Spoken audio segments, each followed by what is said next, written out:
Hey guys. Hey everyone, thanks for having me. So just what I want to do is give you a rundown of what this Olio ultimately is going to be about. Basically, it's going to be two parts. The first part is going to be an analysis, an historical overview, essentially, of Western philosophy and the view that Western philosophy has of the relationship of man and nature. So we're going to run through that relationship. I think that the Western philosophical tradition has led us to some unsavory environmental conditions right now. Like, we're in an environmental crisis.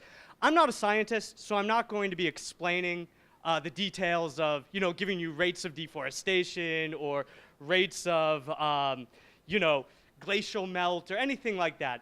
If you want to look into that, the journal Science, so the preeminent science journal, that in Nature, in 2015, had a great work published that ran through showing that 4 out of the 9 major Earth systems that allow humans to survive on the planet were reaching the limits of those systems.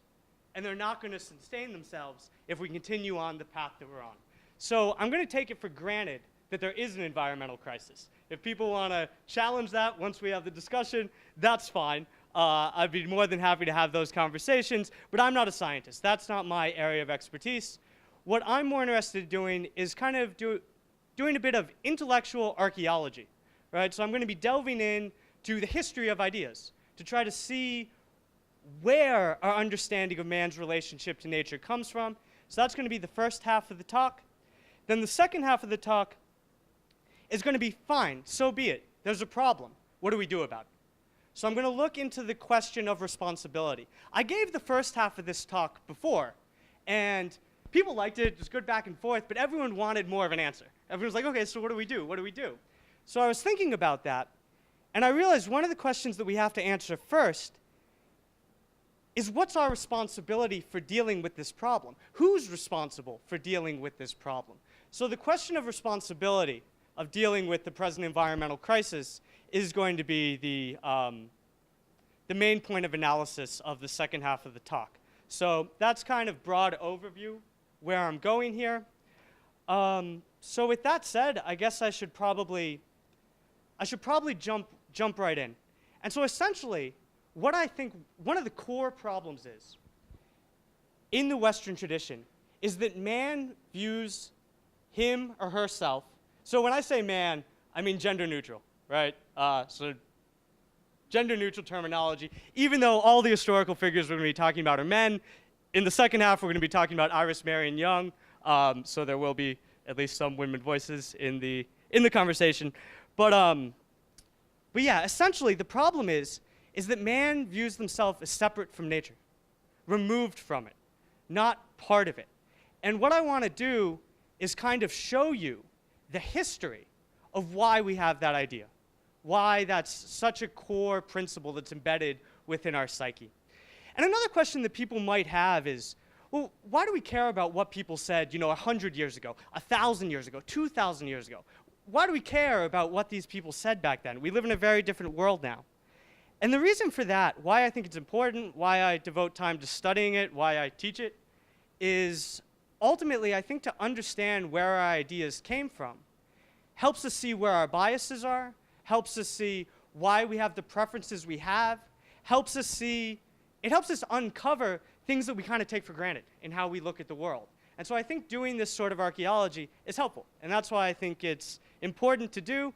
And also it's kind of fun because I get to cover 2,400 years of philosophy in 20 minutes. So 100 years a minute, I think I could pull it off. I did just run for Bleecker Street, so my adrenaline's going well. But yeah, so, okay. So I want to give an example of what I mean about man's separation from nature first, and how it's something that's very core in the way we view our place in the world. And this is one thing that I have to thank Donald Trump for. I think he gave the perfect quote to express how we view ourselves separate from nature. So here's a quote that Trump gave on November 10th, so prior to him taking office, but he'd already won the presidency. And he says, quote, "We'll be fine with the let me start that again. we'll be fine with the environment. We can leave a little bit, but you can't destroy business. That's the quote. And I think that's a view that a lot of people have. Maybe not in this room, but I do think it's a view a lot of people in our society have. And what he's ultimately saying there is he has this view that somehow we're separate from nature. Nature's just this toy that we can play around with, right? We can just keep a little bit to the side and things will be fine. It's missing the fact that we're embedded in nature, right? We're embedded in the environment. If the environment goes under, we go under as well, right? We're directly tethered with it. And Trump doesn't seem to understand that point. And so I'm not going to blame Trump. I think that idea has a very long lineage, and that's what I'm going to try and provide you with. And so I forgot, because I was in a rush, to hand out my handouts. Let me give you that so you guys can see what I'm talking about. I'll put this down.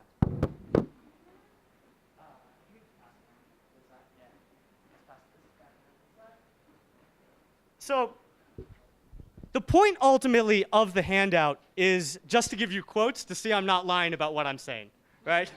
That's the point of it. So you can see, oh yeah, Aristotle says that. And also if you want to read more, I'm giving you the citations where in the works these comments occur, so you can read up on it yourself. We have all these old books around here. I guarantee these quotes can be found somewhere on these shelves.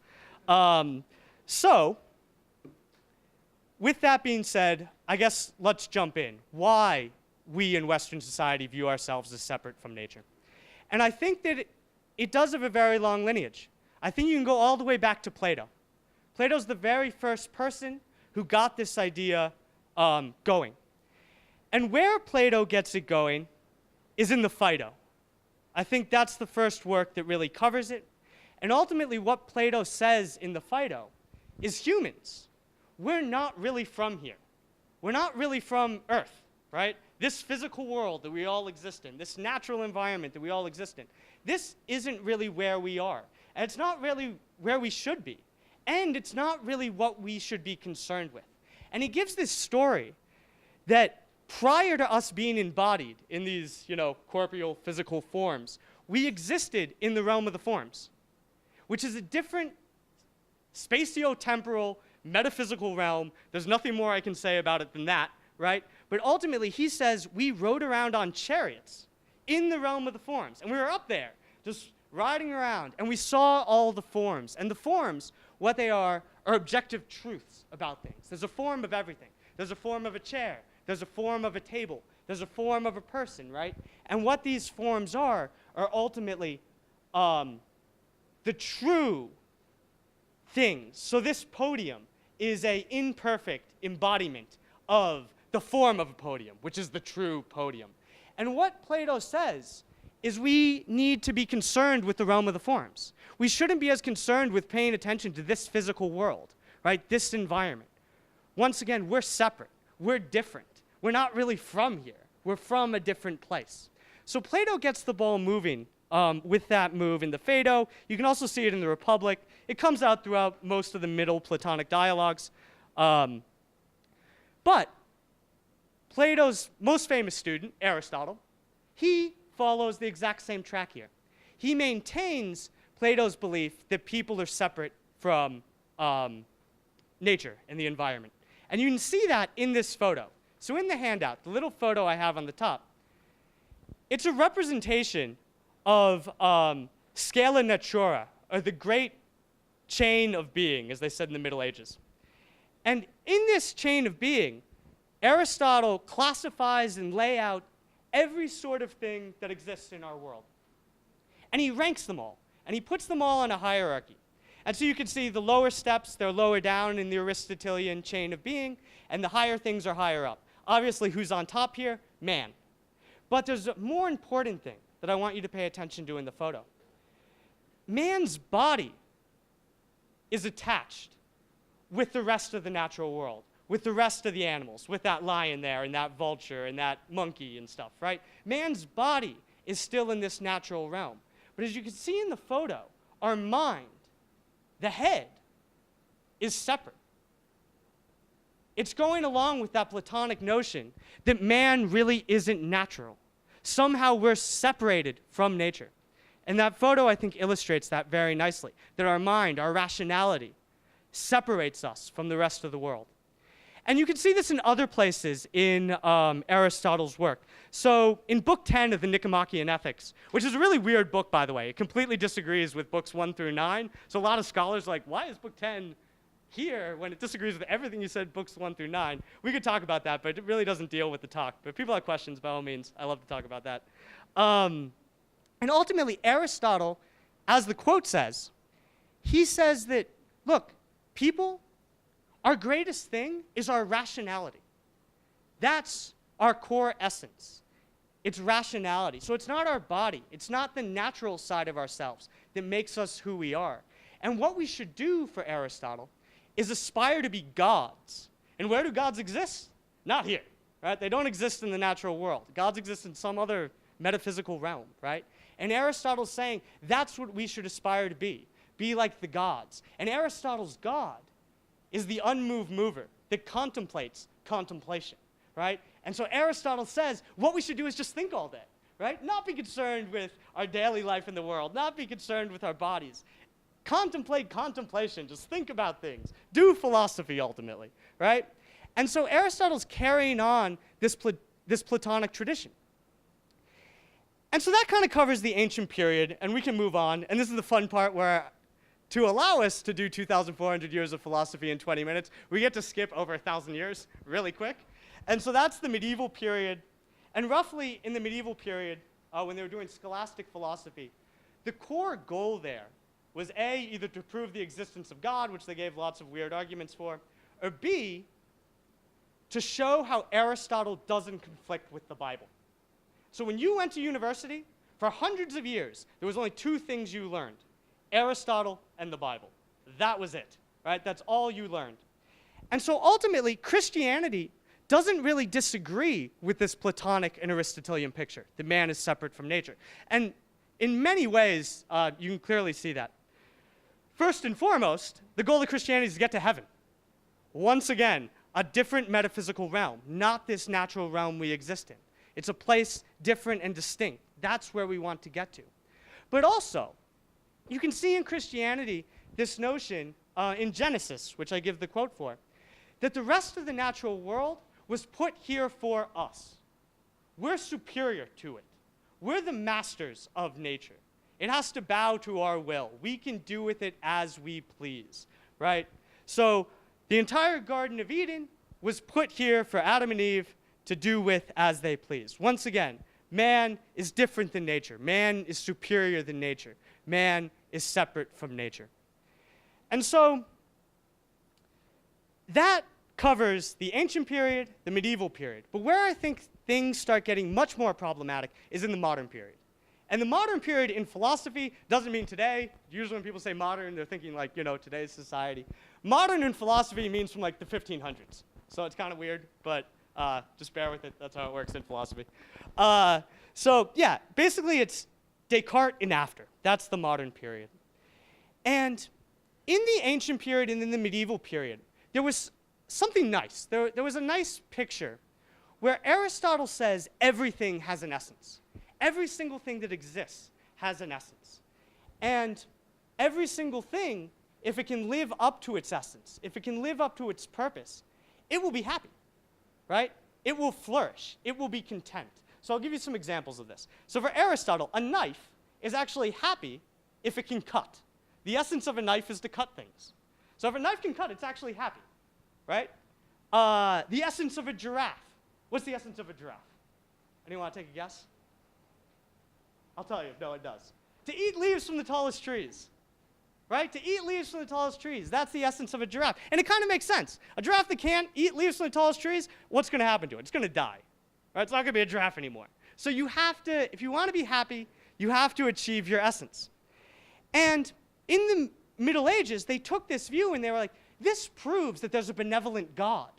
This proves that God is, nice and caring and kind because he created a world where everything can achieve its essence. It gets to be happy.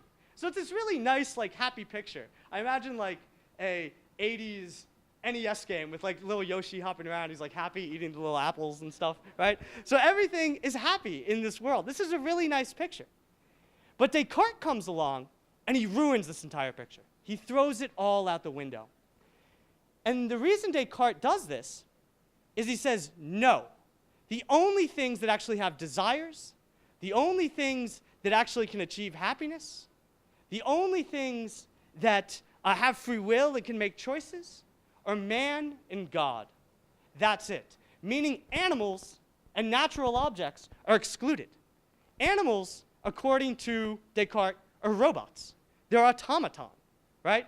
Dogs, your little dog that you love or your little cat that you love, right? It's just a robot. It's automatically responding to the stimuli that's occurring. It has no choice. It has no feelings. It has no emotions. And this Cartesian picture is really important because Descartes, at the end of the day, is the father of modern philosophy, and he shaped a lot the way that we see the world.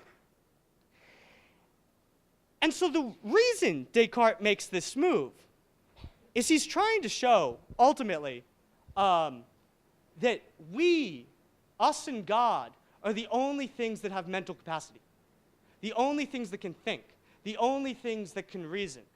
Obviously, Descartes' most famous phrase is, I think, therefore I am. What that phrase does is actually carve a mental space that's unassailable from the rest of your senses. Descartes' point is there's nothing from the external world that can ever make you doubt the fact that you're a thinking thing. There's nothing from nature that can make you doubt the fact that you're a thinking thing. This idea is clear and distinct and unassailable from the rest of reality. And that's the reason Descartes makes this move, because he wants to allow us to have free will. He wants to allow us to feel like we're making choices. But he destroys the Aristotelian picture. And he gets rid of that really nice picture that every single thing has an essence, right? And that every single thing has a purpose, and every single thing is somehow striving to be happy.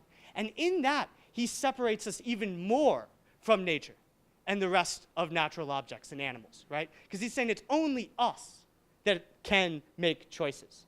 It's only us that can determine how we act in the world. In fact, it's only us that can change the world. Animals have no say. Animals just automatically respond like billiard balls hitting each other, right? They have no say in what they're doing, how they're behaving. And I could run through tons of different anecdotes here of students of Descartes who follow Descartes. I'll give you two, more so just because I find them funny, not because I think they're that important. One is Paradin's ass, and ass means donkey here, right? So Paradin's ass, what the story is imagine a room, right, that's completely even. There's no drafts, there's no windows. It's just a completely even and equal room, a perfect, cubic room. And the door is directly in the center. And he says, imagine a donkey that enters this room. And the donkey enters this room facing perfectly straight forward, right? So the donkey is getting the exact same stimuli from both sides because the room itself is identical. And there's a barrel of hay in the left corner and a barrel of hay in the right corner. Paradin, being a good follower of Descartes, he says the donkey will stand there and starve to death because it's an automaton. It can't make decisions. It automatically reacts to stimuli.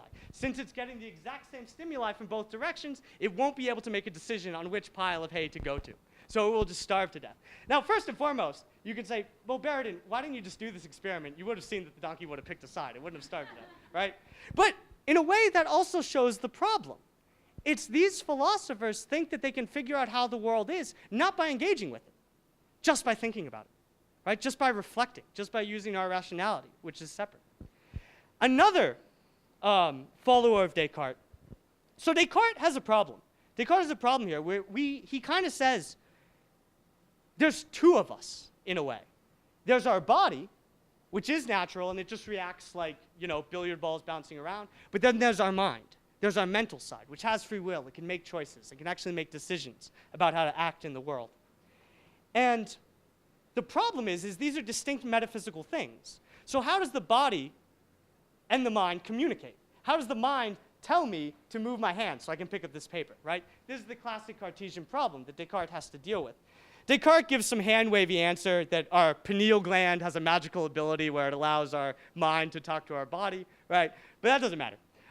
The point that I'm trying to make here is there's another student of Descartes named Malebranche. And Malebranche, what he says is this.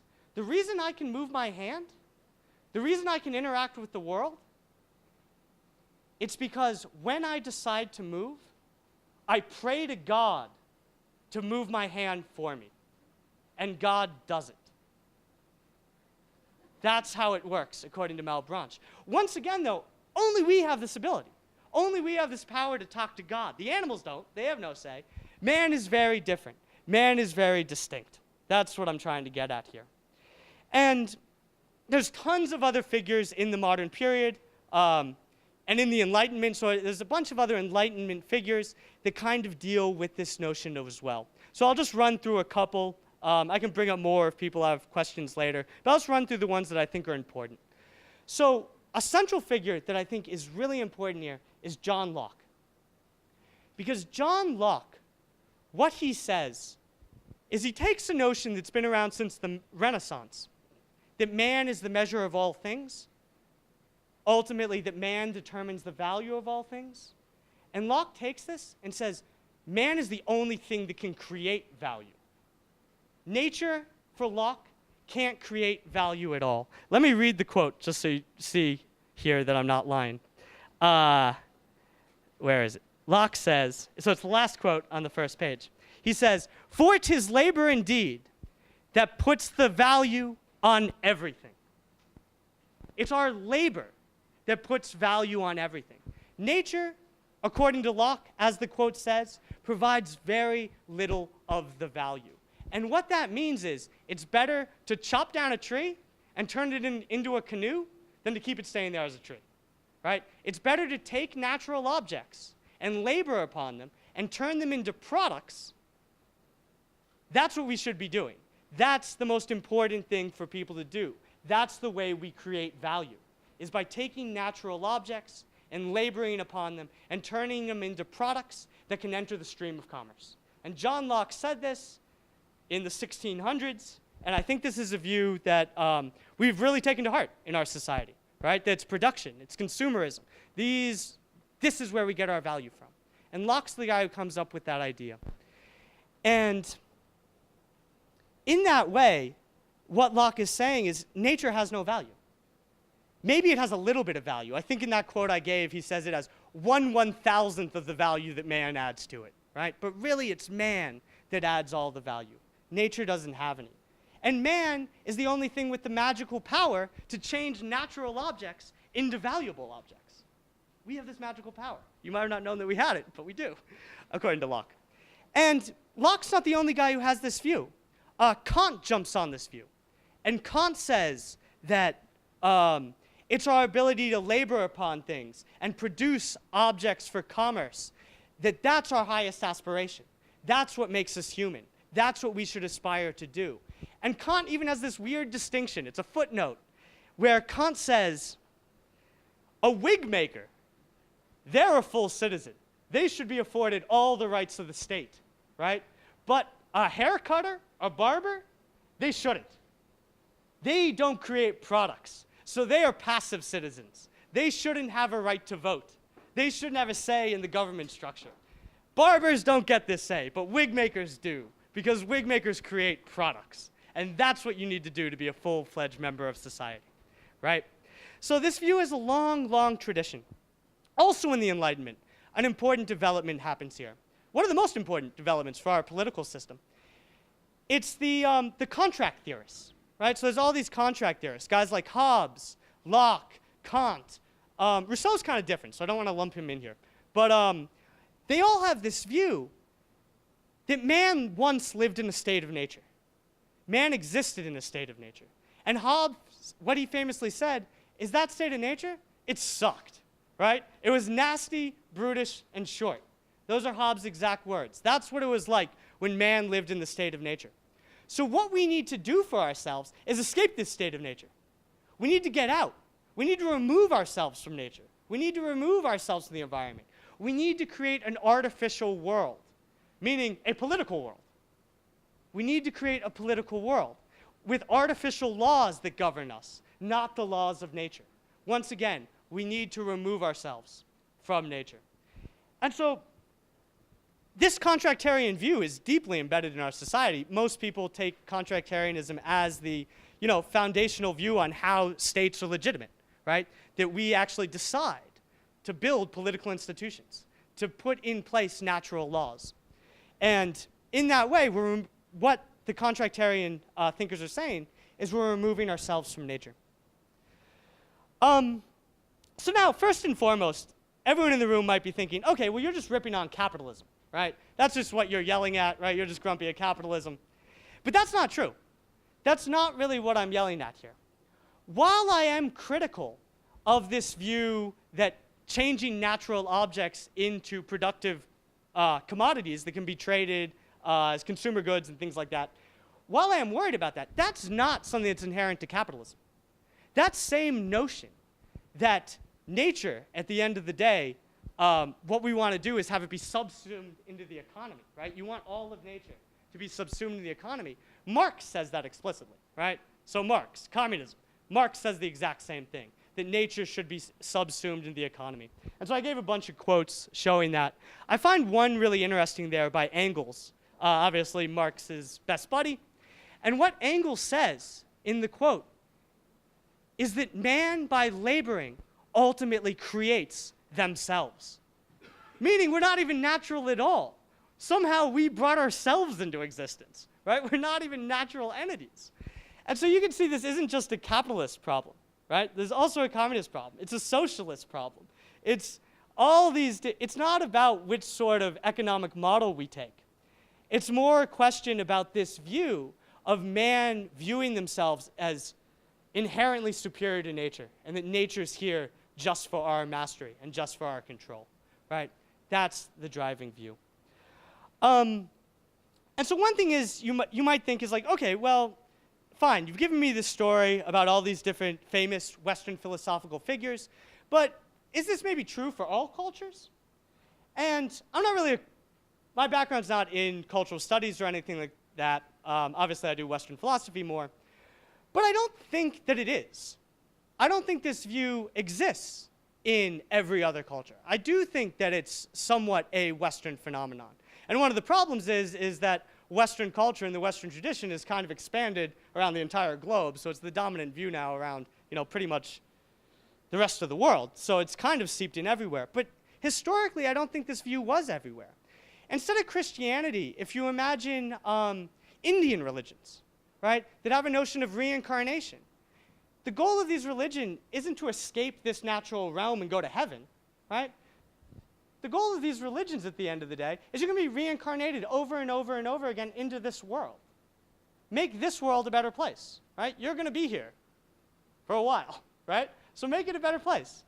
And so I don't think that all of the cultures have this view. You can look at indigenous cultures that have more animistic religions. And they believe that everything at the end of the day has spirits in it. Brooks, streams, trees, all these things have spirits in it. All these things have value, intrinsic to them. And we should care about them, and we should be respectful to them, and not just view them as things for us to dominate, right, and subjugate and bend to our will. So I do think that other cultures have very different views here. So that's the story. That's the rundown that I want to give you guys about how there's this long tradition in the West of viewing man as separate from nature, as viewing man as the master of nature, as viewing man as in control of nature. So obviously you have questions. We can kind of take a break for a little bit now. If people want to go up, get drinks, we can do that. And then I'll jump into the second half afterwards. But so if people want to go, like stand up, go get drinks, don't worry about it. But if people have questions too, ask away. Yeah. So man being separate from nature doesn't preclude still thinking about nature as a system that man's a part of, right? Like so what? Yeah. Like what pushed us beyond just thinking about ourselves as separate and thinking that it is important to think about ourselves as only, I guess, unimpacted by the state of nature. Yeah, so to somehow not realize that how we act upon nature, if we change it, we alter it, or destroy it, is going to have a negative impact upon us. How did we lose that connection? I think we just got in this really feverish state in the modern period where we were like, yeah, humans are amazing. We're going to solve every single problem. We're going to figure out how to make nature work for us. And in the handout, I included a bunch of quotes that get exactly to that point. So I'll read one from Francis Bacon, right? The guy who came up with the notion of the scientific revolution, the modern conception of science. And here's what he says. For you have but to follow, and as it were, hound nature in her wanderings, and you will be able to, when you like, lead it and drive her afterwards to the same place again and again. Or James Watts, the inventor of the steam engine. He says, nature can be conquered if we just find a way to her weak side. Right? So feminist scholars had a field day with this. It's all these like men talking about you need to dominate nature, you need to control it, you need to drill holes in it, right? Like essentially that's the view here. And historically, women have been viewed as natural objects, right? And so a lot of feminist critics are saying, look, it's man's view of nature that has led to this toxic view of males and females, right? But at the end of the day, I think it's this view that we could control nature. We really can figure it out. Our rationality, in the Enlightenment, they believed our rationality was so powerful that we would be able to solve any challenge that, you know, hit us, right? Anything that came our way, we'd be able to deal with. Yeah. So, in anthropology right now, there's a big debate happening about. So you have different time periods, right? You have the Pliocene, you have the Pleistocene, you have the Holocene, and so the Anthropocene. Yeah. So this is exactly where I'm going. So. In your handout, you talk about the anthropic perspective. Yeah. So basically what that means is... That's going to be the second half of the talk. Yeah. Yeah. Oh, okay. I don't want to delve too deep into it, but Yeah. my main question is, right now in anthropology, there's a big debate about whether the Anthropocene is happening or whether we're still in the Holocene. And the Anthropocene is, are we entering a stage of humanity in our global biosphere where humans are impacting the world to such an extent that we're ricocheting, we're changing the impact of how human behavior alters the biosphere? And my question is, currently in anthropology, we talk about the Anthropocene beginning in the 1890s, the Industrial Revolution. We talk about when we start mechanizing things, and that's when we start seeing it in the archaeological record as layers of human disposal. But it sounds like when we're talking about Aristotle, we're talking about Plato, it sounds like the Anthropocene may have begun far earlier, these ideas of human as rulers of nature. So my question to you is, do you think the Anthropocene began far earlier than the 1890s? Do you think that these beginnings really started with man's behavior and kind of understanding of their dominion over the earth? Yeah, so I think that's a great question, and it's a live debate right now. Tons of different scholars are dealing with that. I do think, though, the notion of the Anthropocene, it's a technical definition. And the people at the end of the day who make the determination when we've entered a new era in Earth history are geologists. It's geologists. So you need to see actually changes to the Earth's strata, which you do see in the Industrial Revolution with more silt and stuff, but especially after the 1950s with all the nuclear particles, right? Once we start dropping atom bombs and stuff, there really is a change in the composition of the strata of the Earth. Also with mass extinctions that are occurring, the fossil records are changing, once again, with the strata of the Earth. So that's really a question for geologists. But I do think that there are some people who have made the argument that the Anthropocene has occurred even prior to what I'm talking about. That you can look at Earth's history and you can see people early on doing a slash and burn agriculture, where they destroyed entire forests. They changed entire biomes and ecosystems, right? The Native Americans, they're the ones who created the, what are those plains in the middle of the country called? The Middle Plains? The Great Plains, that's it, the Great Plains. Yeah, that they created, that was actually their, way of life, and so they actually created the Great Plains. The Great Plains probably were forested at one point, but it was the Native Americans' engagement with it that turned it into the Great Plains.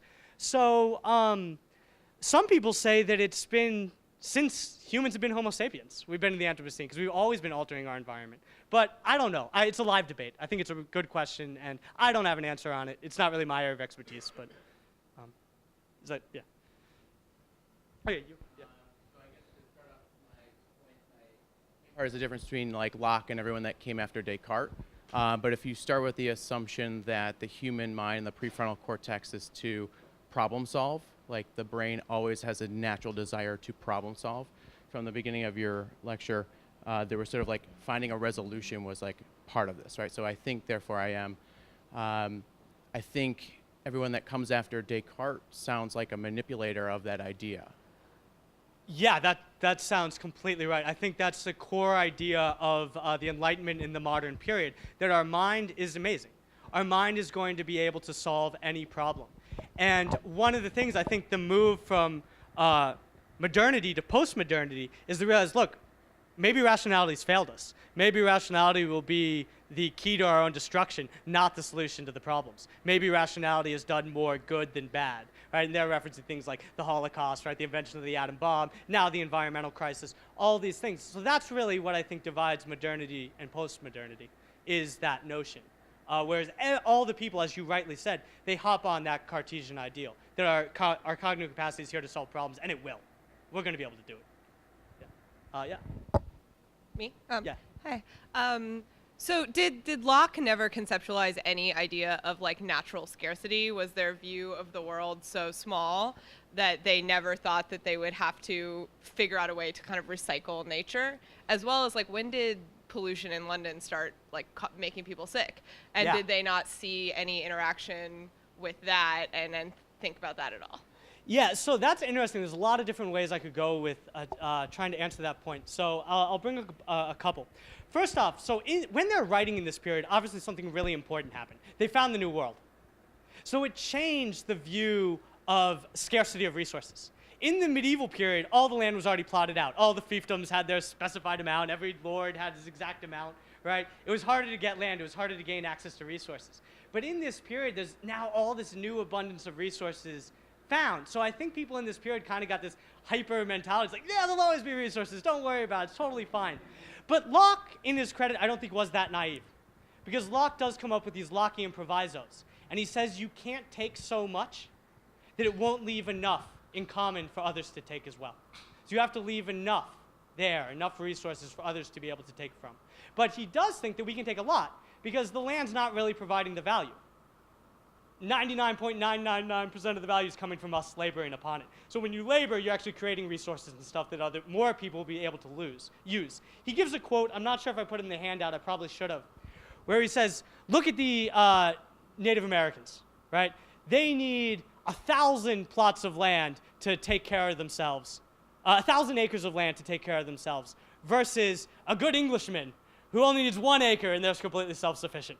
Right? And so he's like, we can do so much with so little that I think that they really think they can push the boundaries, and our rationality is going to come up with a lot of solutions. Right? Yeah.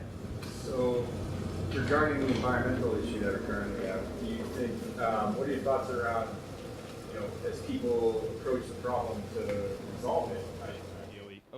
As people approach the problem to resolve it, do you think it will bring, what are your thoughts around whether or not it will bring people closer to nature, or will it reinforce this mastery of nature? Yeah, so that's a really interesting question. I think the solution is going to have to be one of sustainability, right? We're going to have to really adopt a model that says we have to live sustainably in nature. And the second you start talking about sustainability, that means clearly we're a part of it, right? It has to be something that maintains itself. And so I think once you start moving to this more sustainability model, you're going to have to limit some of the stuff that people like to do, right? You're probably not going to be able to fly around the world on vacation all the time anymore, right? Which also deals with the separation of man and nature. People view themselves now as placeless. You can get a job anywhere. You guys are moving to Texas, right? We view ourselves as placeless. It's not your fault. This is the culture we live in, right? When we view ourselves as placeless, we're not tethered to an area. And I think the answer is going to have to come about where we're going to have to re-tether ourselves in some ways to an area. I think that we're going to have to be more in tune to what's occurring to our natural environment. And I do think, back to your question, on why they didn't recognize the harm that was occurring to the natural environment, it's because, in a way, once we made the jump to modernity, once we started using technology to solve our problems, we became less reliant directly on natural systems. So before, when you had to build a factory, you had to build it along a river. You needed the current to make the water wheel turn. Once we got coal, you could build a factory anywhere. You just had to bring coal to the factory, right? So you weren't tethered to a place. Prior to the advent of engines, combustion engines, you had to rely on horses, right? Natural things to carry you to where you were going. Now we're like, okay, we have an engine.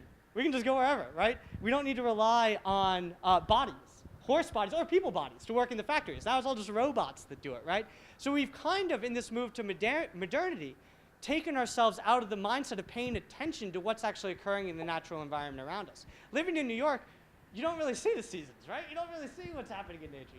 You don't really understand. And so I do think maybe somewhat moving to a more sustainable model will force us to have to do that. Yeah.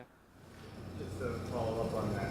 So, like technology and creating has allowed us to separate even further. Yeah. And now the technology, a lot of it is focused on being able to sustain the environment.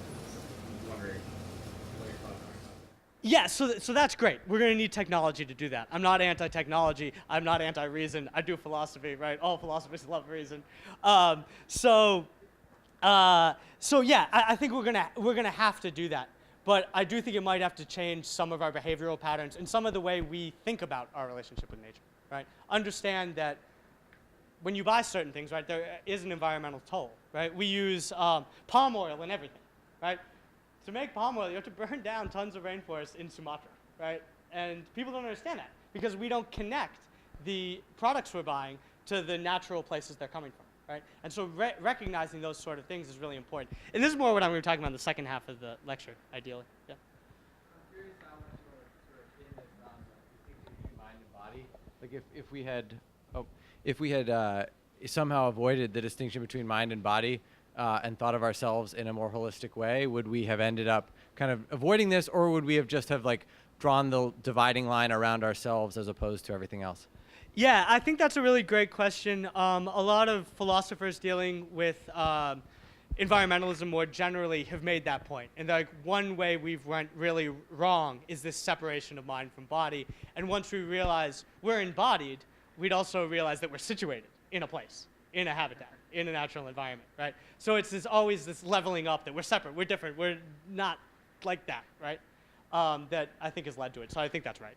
I think that's right, yeah. If we're not separate to nature, if we exist in nature, then if we're not separate to nature, if we exist as an essential part of nature, then that gets rid of the problem, doesn't it, of whether nature has intrinsic value, because obviously we're valuable. Yeah. Is this part of your agenda, or are you trying to sideline that to avoid? Yeah, that's a brilliant point. So the funny thing is I actually thought of that point like a month ago, and I was so happy when I came up with it. I was like, once you situate yourself, it gets rid of that debate that's been happening in environmentalism, this back and forth between, does the environment have only extrinsic value, or does it have intrinsic value? Once you realize you're a part of it, then if it has value to us at all, it has to have intrinsic value, because we're in it, right? We're embedded in it. So it automatically gets intrinsic value in that way, in and of itself. I guess that defines nature as being valuable because it contains us, and it's beyond argument that we're important. Therefore, yeah. So that just gives you a knockdown argument for anyone who has an extrinsic view. Yeah, as long as you're happy to adopt that position, exactly. that nature's valuable because we're valuable. Exactly. Yeah. Exactly. Okay. Exactly. Yeah. So we do have to get to the second half. Maybe let's not even do the second half. Let's just field questions. Yeah.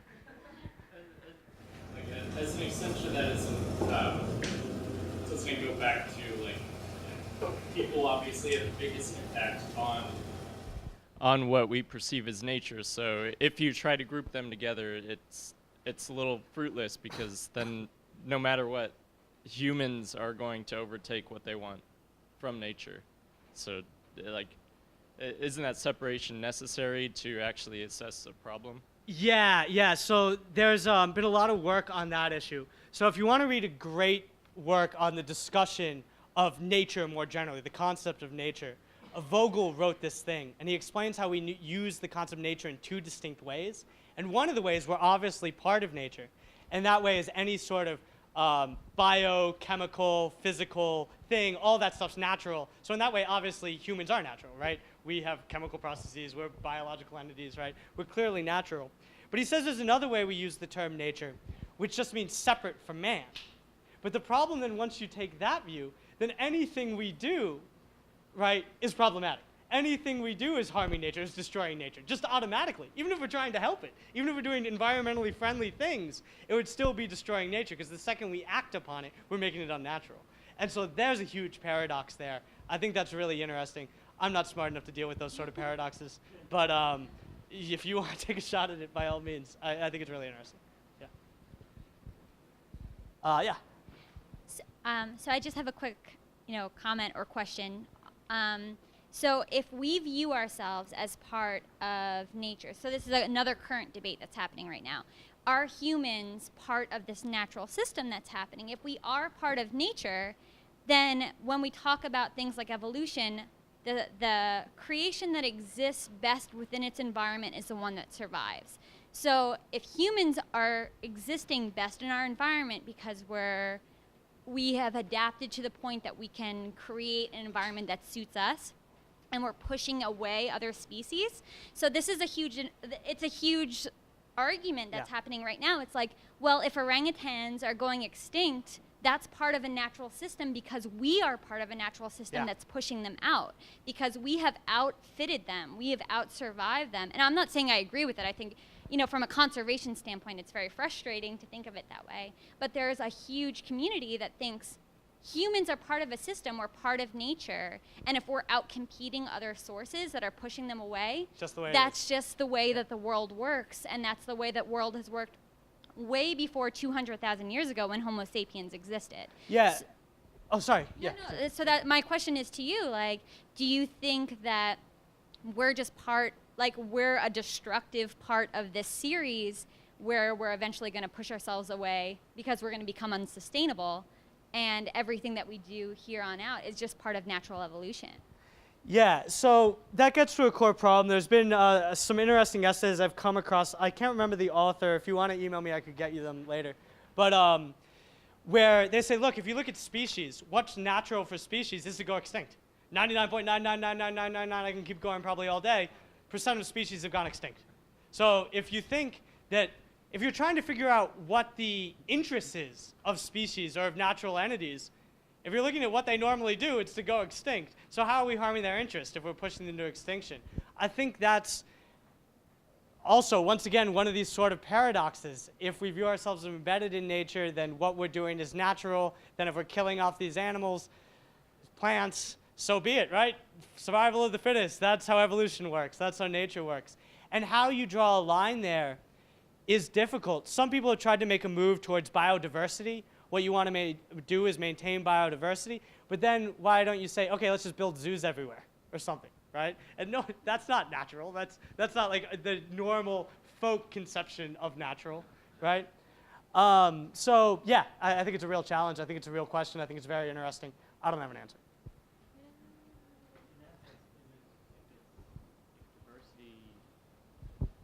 If what your goal is to sort of is a diversity that's a stasis? Is it sort of like an end of history in a biological sense? That doesn't seem right either. Yeah.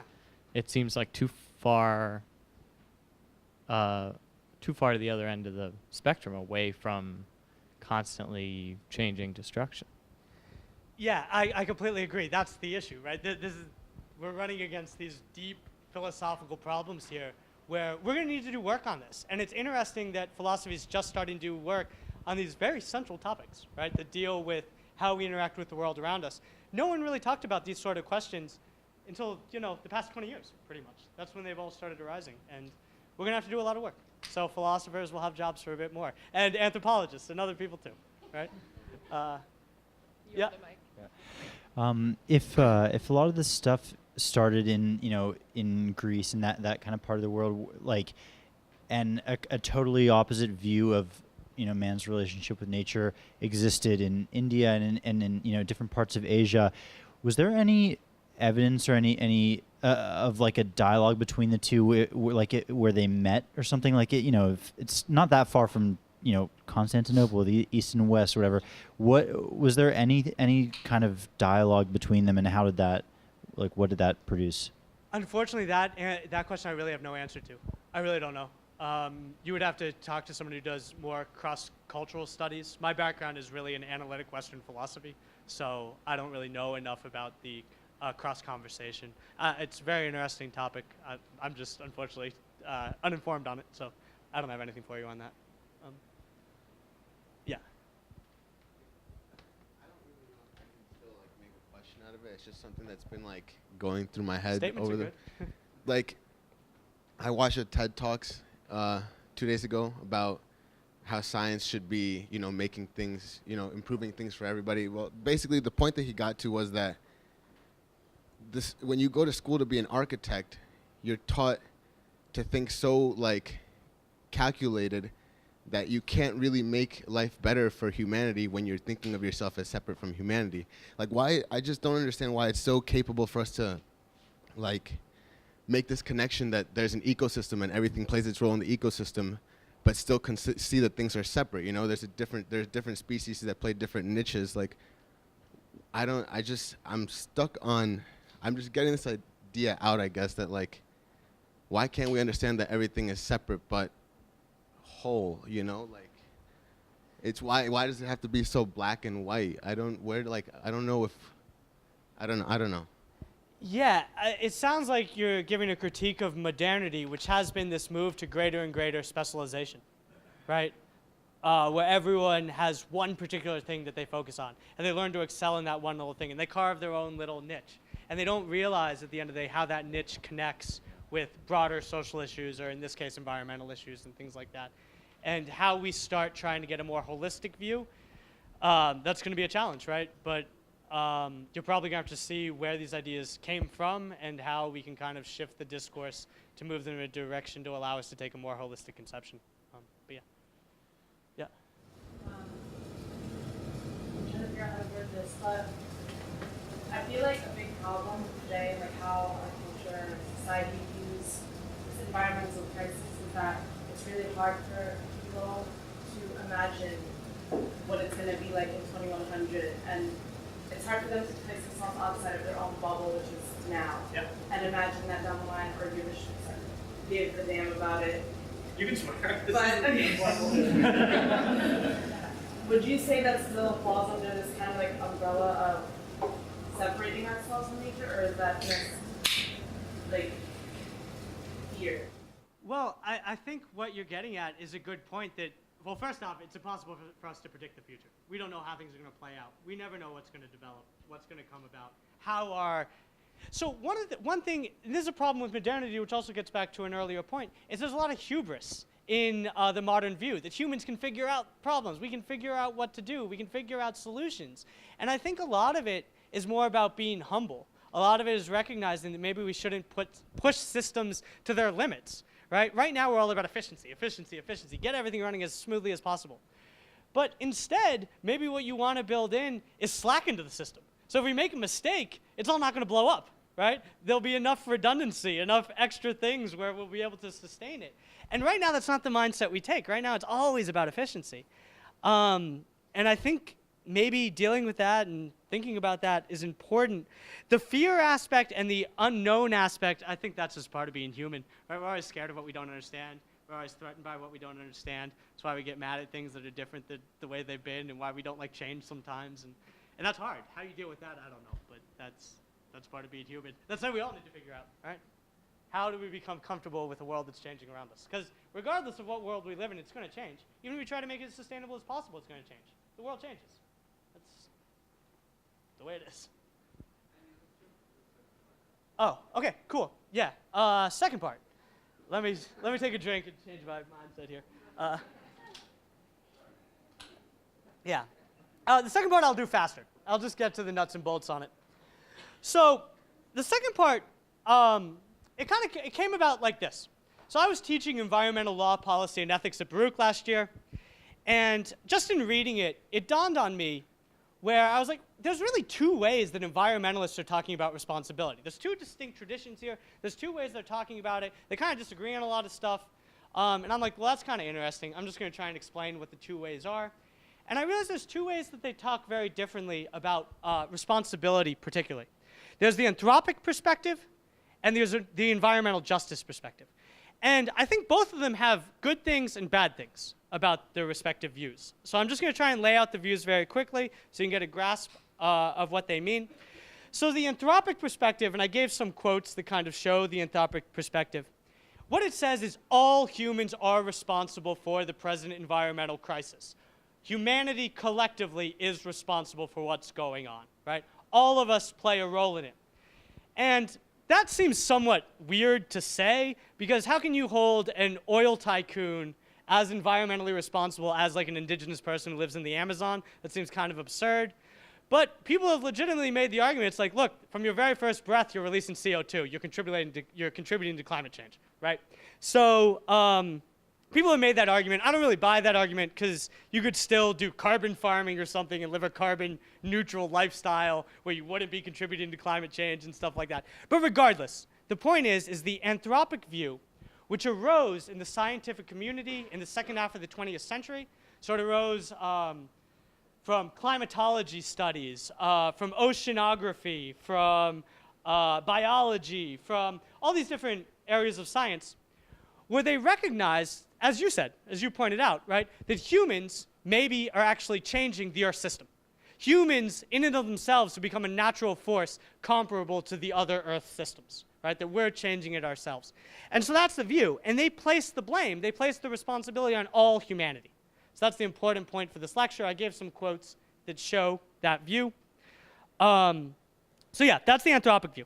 The environmental justice view, on the other hand, it arose not from the scientific community, but it arose from social sciences, the humanities, social justice movements, things like that. And what the environmental justice movement says is, look, some people have reaped a lot of benefit from our treatment of nature, how we engage with nature. Some people have reaped all the rewards. Other people have been screwed out of it. They don't get the benefits. They've been hurt. They experience more of the harms. They experience more of the negatives. They experience more of the detriments, right? So the environmental justice movement is much more, perspective, is much more into delineating responsibilities, showing how some people are reaping all the benefits of the harm and some people are experiencing all the difficulties and all the challenges. And because of that, you can't say it's humanity's fault. Instead, they point to particular actors. And so this is bad for me because I'm get screwed on all these categories here. But if you look at the history of political philosophy, well, not the history, if you look at the, 19th and 20th century of political philosophy, there's been a long tradition of naming the actors who are most responsible for shaping our present world, right? So Karl Marx, he points out it's the capitalists. The capitalists shape our present social structure. They're the ones responsible for why the world is the way that it is. More recently, you can look to Carol Pateman in The Sexual Contract. She says that it's men, right? It's men who've shaped the way that the world is, and women have suffered the consequences, come what may. You can look to Charles Mills in The Racial Contract, where he says it's white people who've made the world the way that it is, and non-whites have suffered the consequences, right? And more recently, and more relevant for the environmental discussion, Guhar and Martinez, two people, they've come up with this notion of ecosystems people and, what was the other word they used? Omnivores? I think it is omnivores, but off the top of my head, I'm not 100% sure of that. Let's just go with omnivores.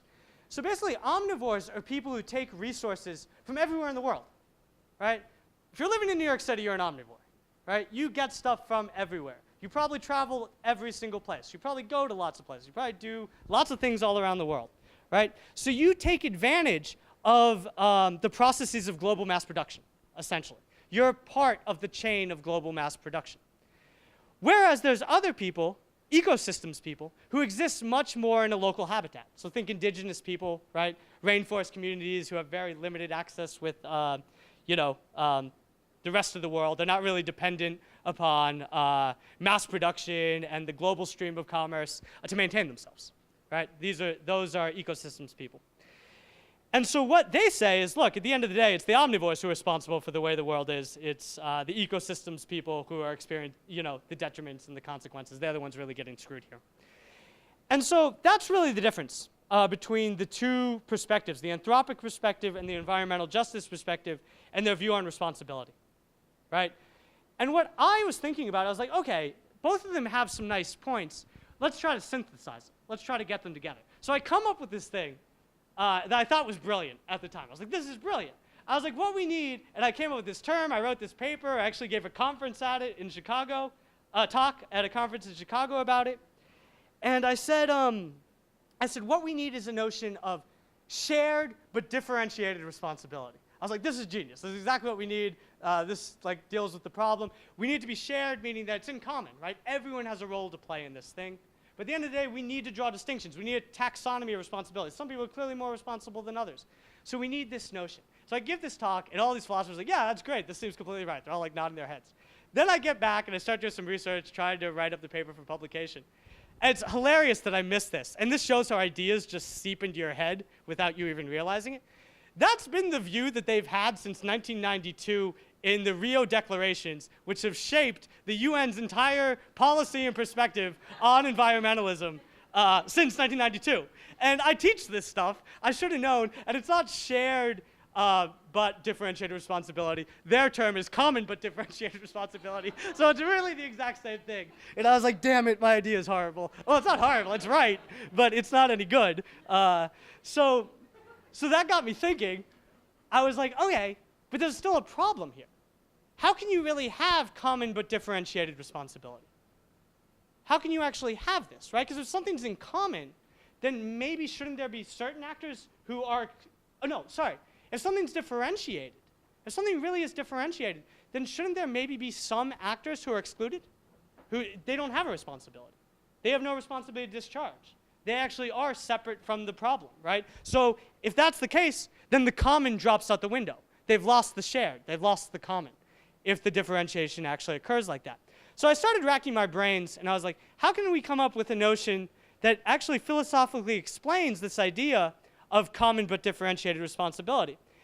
And it dawned on me that I think Iris Marion Young, who, if people haven't read her, she's phenomenal. I think she probably would have been the greatest political philosopher after John Rawls, but she died when she was 50, which is like right when you're hitting your stride as a philosopher. So right now I'm still too young. You shouldn't really be listening to me. But yeah, she died when she was 50, which is unfortunate. But she gives this notion of responsibility. So I'm just going to try to walk you through it real quick. Then I have a question for you guys, which I would like feedback on because I'm trying to do work on this. And ultimately, what she says is, and so we're going to make it, she didn't talk ever about the environment. She didn't write about the environment. Her area of expertise was sweatshop labor. So we talked about sweatshops. But we're going to talk about the environment. So what she says is, to be responsible, you have to have some sort of relationship with the harm or the injustice under discussion, right? You have to have some direct relationship.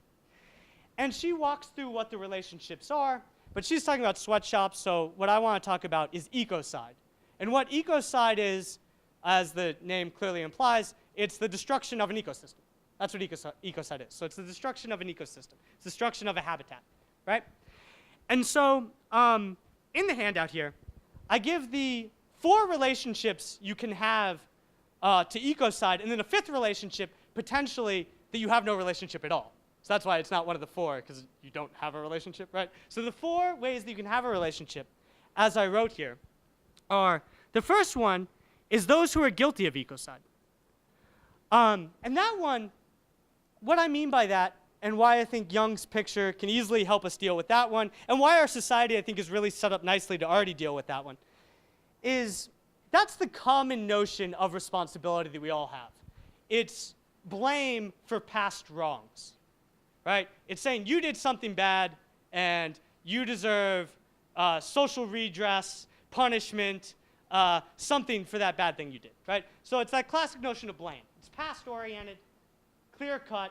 You did something. You destroyed the environment. You're blamed for it. So imagine a, I don't know, Brazilian rancher or something who decides to chop down 1,000 acres of preserved rainforest, right? That person committed ecocide. They violated the law. And right now, we already have the mechanisms and things in place to deal with that. Right? We already have criminal justice systems in place where that guy will go to jail, right? He'll get in trouble, he'll get arrested. So we don't need to talk about the first one anymore. I hope no one in this room falls under the first category. I hope no one has committed ecocide and is guilty of the crime. So the second one, though, I think more of us probably do fall into it, if not all of us. And so the second one is those who are not guilty of ecocide, but who bear a responsibility because they participate in the society and provide the guilty agents or harmful background conditions with at least passive support that undergirds their capacity to cause harm, right? So the background conditions causing the harm themselves. And this is where Jung's theory becomes more helpful. Because what Jung shows is, she's like, look, the liability model, it doesn't work for structural injustices. It doesn't work for injustices that require thousands, millions of actors to cause the harm. You're not going to be able to put thousands and millions of people in jail for the structural processes that they put in place, nor would you want to. It's not their fault, right? It's not our fault. We're all embedded with the society. We're all embedded with its beliefs. We're all taught to aspire to these certain things, which are generating structural injustices, like environmental harms or like sweatshop labor, right? And so what Jung says is we need a new notion of responsibility. And she says, quite frankly, it's not really a new notion of responsibility. She's like, we already use responsibility in two ways. We already use it in that blamey way, that past-oriented way, but we also use it in a future-oriented way. So you can think of like a teacher who's in charge of taking their first grade class on a field trip, right? They haven't done anything bad. They're taking their first grade trip on a field trip, but yet they still have a responsibility for their students, right? They still have that responsibility. It's future-oriented. It's not this past-oriented conception. And so Jung says, the way she terms it, it's called the social connection model of responsibility. And this isn't about blaming people. It's not about making people feel guilty. And I think it's very important not to blame people and not to make people feel guilty and not to make people feel bad. Because when you blame people and you make them feel guilty, they're going to go on their back heels. They're going to be defensive. They're not going to be open to change. And that's what Jung's really about here. Jung's all about future-oriented stuff. She's like, we do have these structural things that are causing real injustices and real harms to real people, if not ourselves, others, right?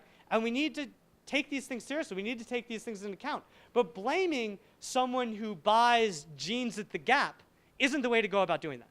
It's not their fault, right? That's just the way the society's set up. Buying a hamburger from McDonald's, you don't want to blame people who did that. That's not going to solve the problem.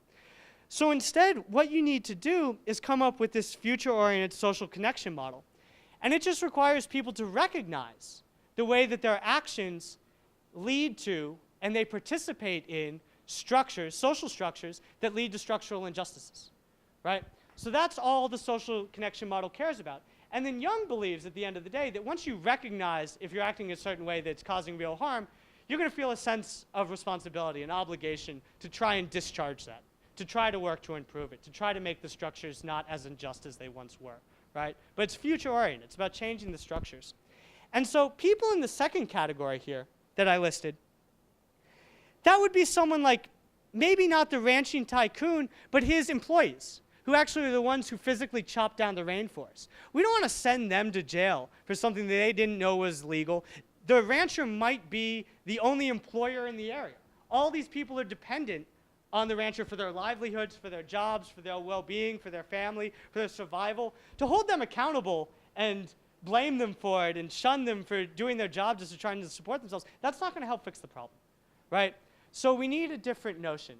But that's basically the second group of actors. It's people who benefit from things that are harming the environment, as we probably all do, and people who actually take actions directly that harm the environment but aren't the decision makers, aren't the people who actually make the choices. So that's the second group.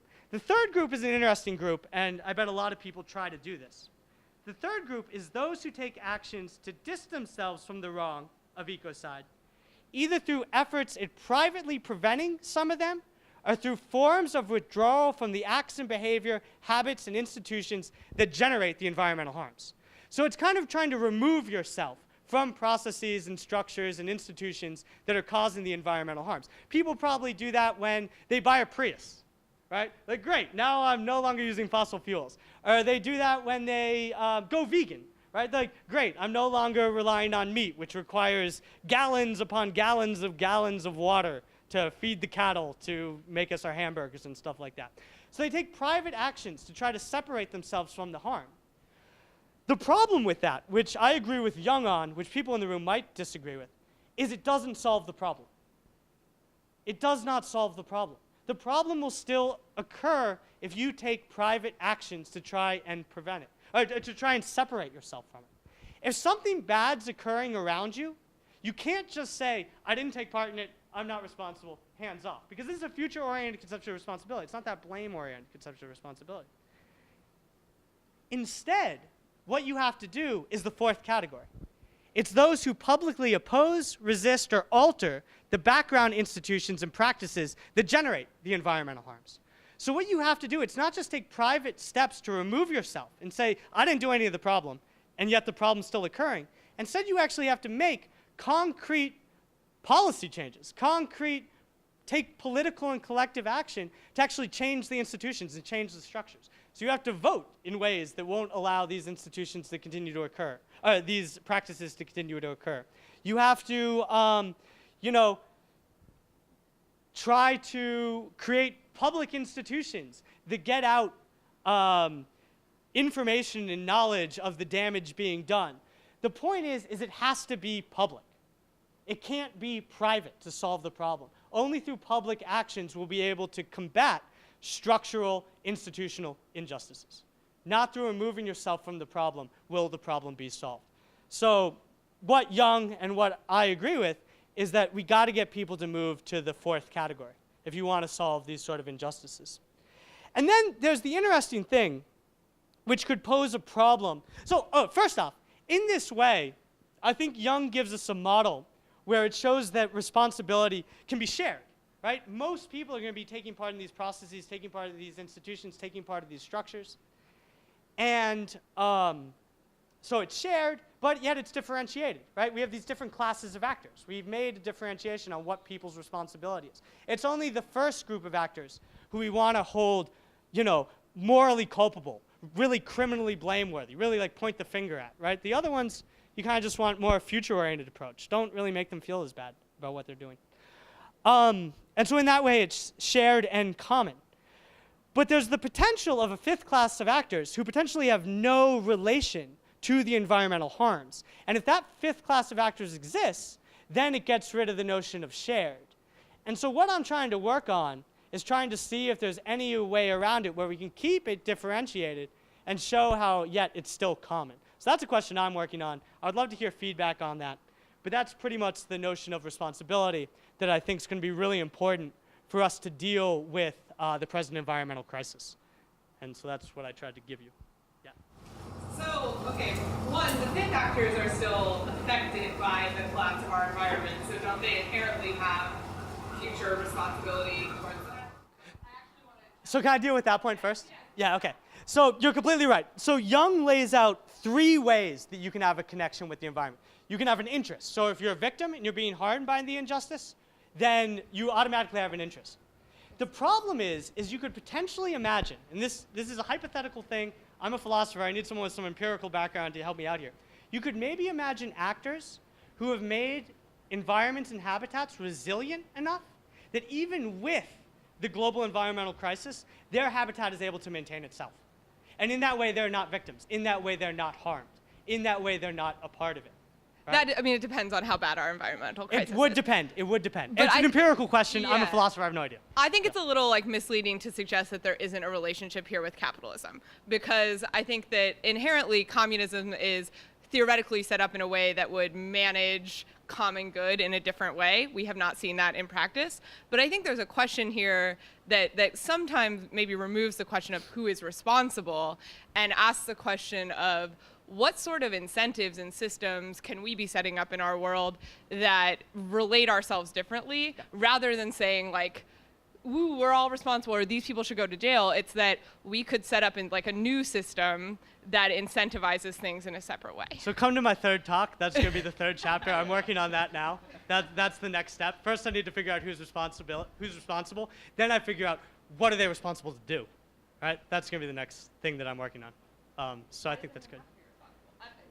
Well, you need to know who has to, change how they're acting, who has to change their behaviors, and how they should change their behaviors. What type of behaviors and what sort of processes and institutions do we need in place to actually deal with these sort of problems? Right? We need to work on what's just there, what's actually legitimate, what sort of things can we ask of people to do. And so that's what I'm working on now. So probably in a year, I'll give a talk on that one, hopefully.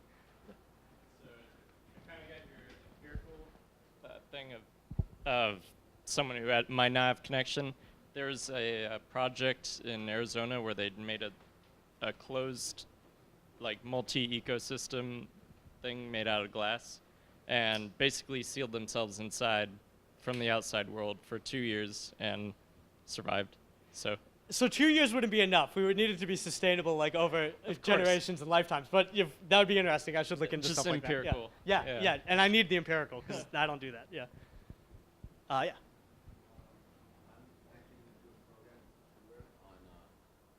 Have you heard of biodynamic farming? I have, but you probably know it better if you're going to do a program. It's long story short. It's like a method of farming that was developed like about somewhere around like 80, 100 years ago.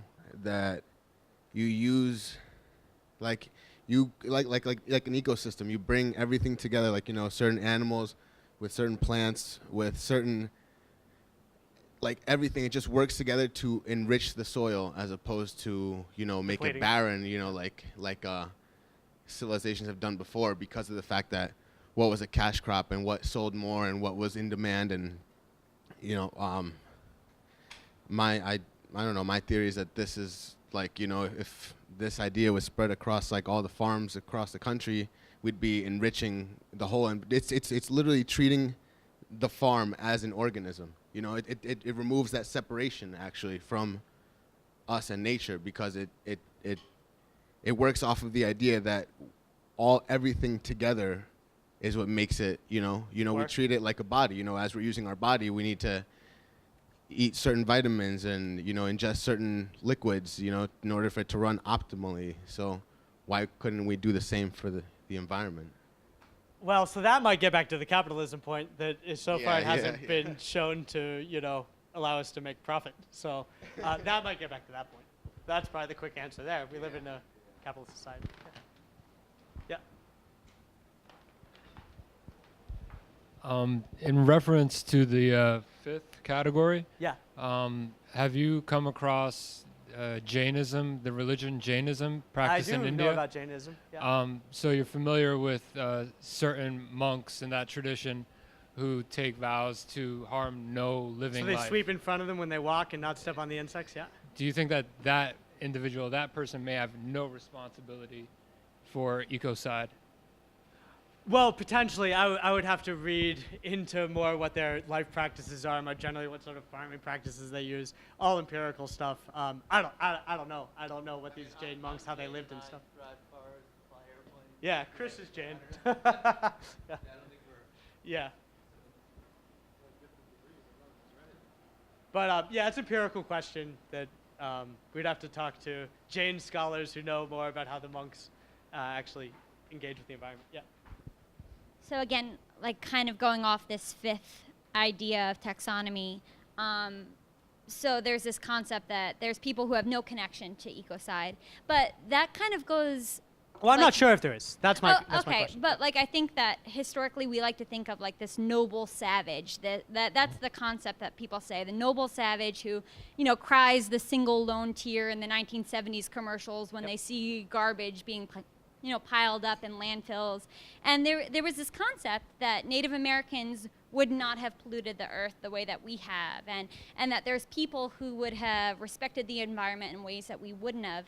And I think that that's a fallacy. I think that doesn't exist in real life. I think that, you know, not having like metallurgy and like not having like ironworks and things in the United States diminishes pollution, but before that, you said even like those who are like number one, those who are guilty of ecocide, and then you said I hope no one in this room is, and then you said there's number two and there's number three, and I feel like we're all number one and number three together. We're sitting in a room full of air conditioning with lights on in New York City, and we're all benefiting from a system that we don't want to give up. We don't want to give up air conditioning. We don't want to give up lights after 8:30 p.m. tonight. We don't want to give up these comforts that we've been told are just natural, and they're not natural. There are things that we've created lately, and I think that your whole talk is based on like the removal of man from nature and what's become natural. And right now, this is a perfect example of the removal of man from nature.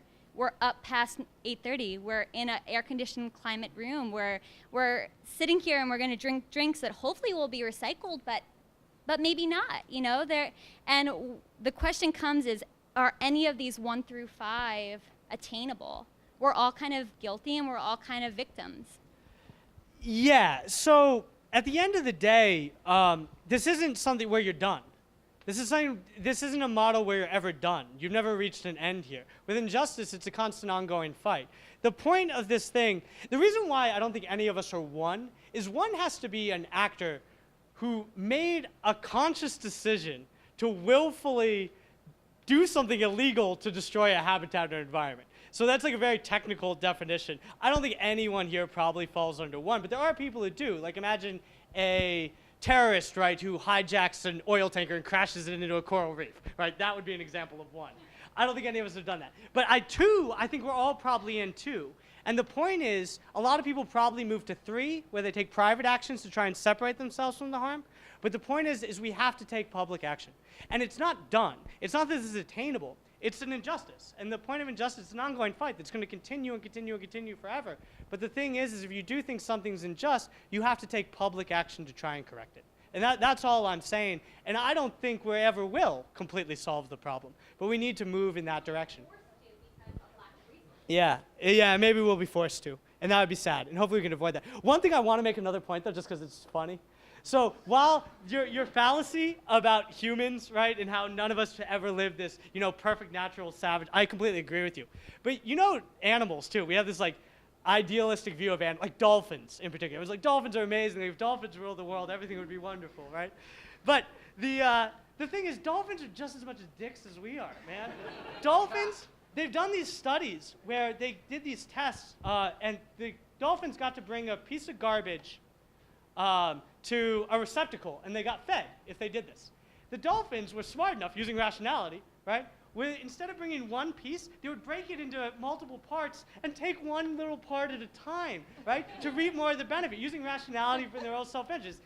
Everyone does this, right? This is part of being alive. You're going to try to maximize your self-interest.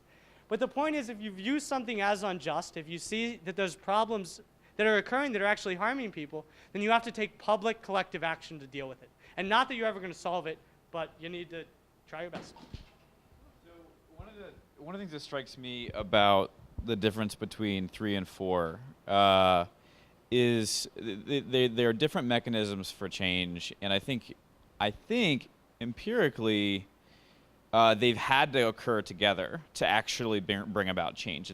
Like, yes, we can have people who are very vocal about what needs to happen, but until a population, through their action, through like choosing what to purchase, choosing what to value, actually emerges those priorities as the kind of the will of the people, the will of the economy, then any policies are unpalatable until that's basically reached. So like, to me, it seems like they're done in concert to affect change, but they offer different things.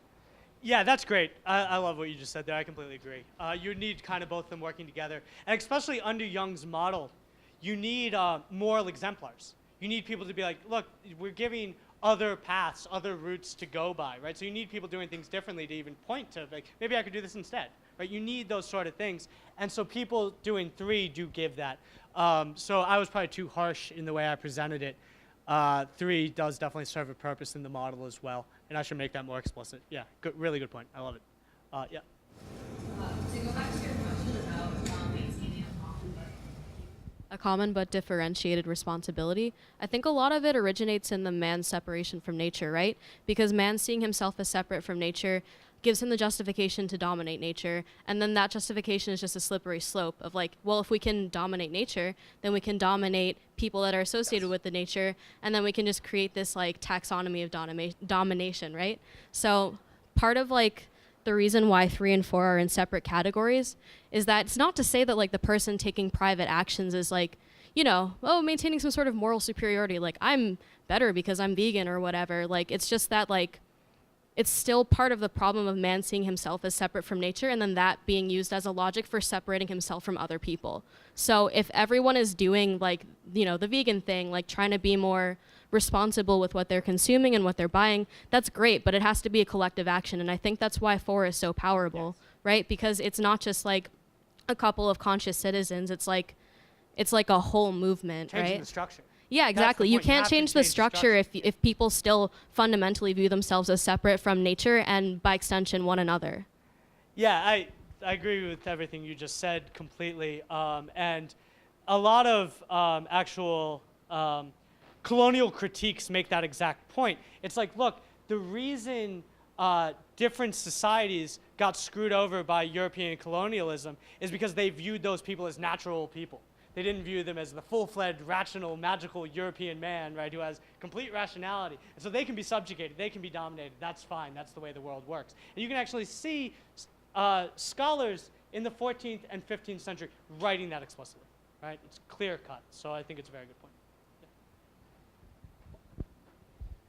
So this goes back a little to the first part of the talk.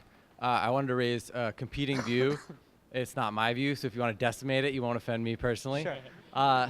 So the economic historian Joel Moyker has a book where he writes about what led to the Industrial Revolution, and his argument is that it has to do with the philosophical culture of the Enlightenment, and specifically he kind of takes what I perceive to be somewhat of the inverse of what you're talking about a little bit, if you assume that the Industrial Revolution sets in motion some of the environmental degradation that we've been talking about, which is that he basically talks about the pre-Enlightenment Western philosophy ideal as having rationality being very separate from nature.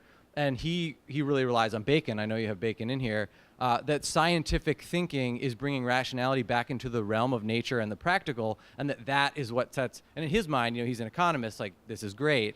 But I'm curious if you see that as like conflicting with your approach, or if there's a synthesis. I think there's a synthesis. I agree with what you said there. I do think that's an important distinction, because you're completely right. If you look at the ancient Greeks, you didn't reason to try to figure out how to control the world to help you make products. That wasn't the point of reason. The point of reason was to learn really how the world was, independent of doing anything. Going back to Thales, right? The very first philosopher made this distinction. And then Bacon really says, no, the reason we learn stuff is to figure out how to use it, right? And Bacon does make that move. So I completely agree with that analysis.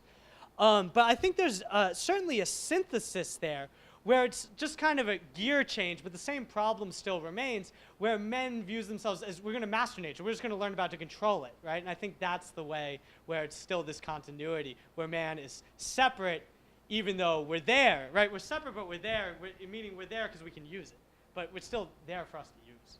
And so I think it's just a change of gears. I don't think it's a problem. I could probably just write a little bit about it if I was writing a book on it. But yeah. One more, sure. Who wants the last one? You guys are both mine. Anyone who hasn't done any? Okay. Whoever wants it more. Fight. Who wants the mic? Oh, you're closer. Yes, yeah.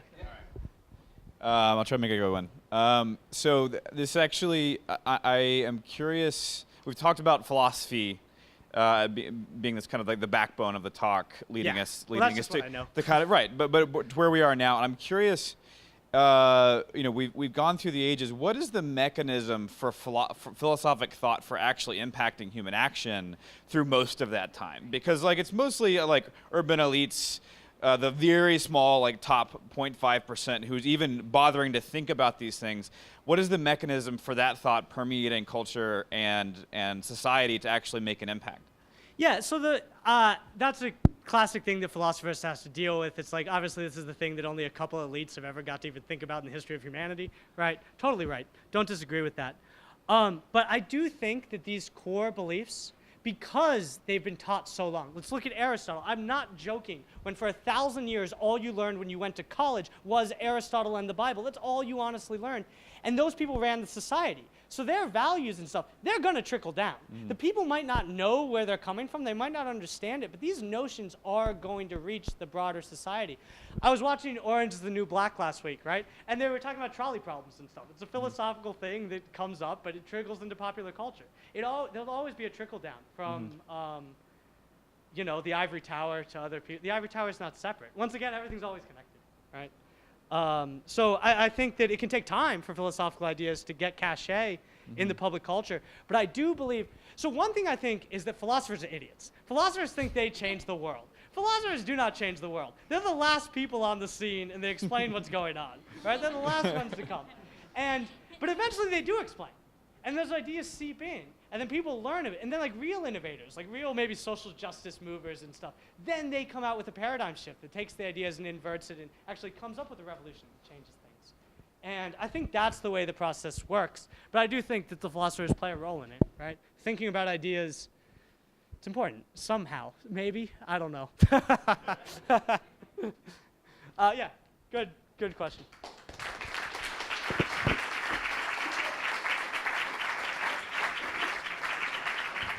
Thanks, guys.